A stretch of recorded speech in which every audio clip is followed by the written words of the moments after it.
સાબરકાંઠામાં વરસાદને કારણે પાણીનું સ્તર સતત વધી રહ્યું છે અને તેને જ કારણે નદીની અંદર પાણી છોડવાની સ્થિતિ, જેમાં ખેડબ્રહ્માની કોસંબી નદીમાં પાણી છોડવામાં આવ્યું છે। ઉપરવાસમાં વરસાદને લઈ અને ખેડવા ડેમમાં પાણીની આવક વધી છે। ખેડવા ડેમની જળ સપાટી કુલ 259.70 મીટરે પહોંચી છે। ડેમની સપાટી વધતાની સાથે જ ડેમનો એક દરવાજો ખોલવાનો વારો આવ્યો, જેમાં ડેમમાંથી 240 ક્યુસેક પાણી નદીમાં છોડવામાં આવી ચૂક્યું છે।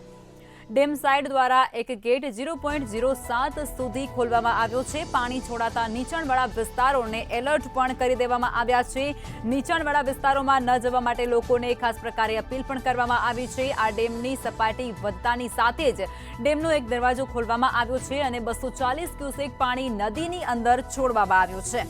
સાબરકાંઠાની અંદર મેઘમહેર જામી હતી, જેમાં ખેડબ્રહ્માની કોસંબી નદીની અંદર પાણી છોડવો પડ્યો છે અને ઉપરવાસમાં ભારે વરસાદને કારણે ખેડવા ડેમની જળ સપાટીમાં સતત વધારો થઈ રહ્યો છે અને તેને જ કારણે ડેમની સપાટી વધતા તેનો એક દરવાજો ખોલવામાં આવ્યો છે અને તેમાંથી 240 ક્યુસેક પાણી નદીની અંદર છોડવામાં આવ્યો છે।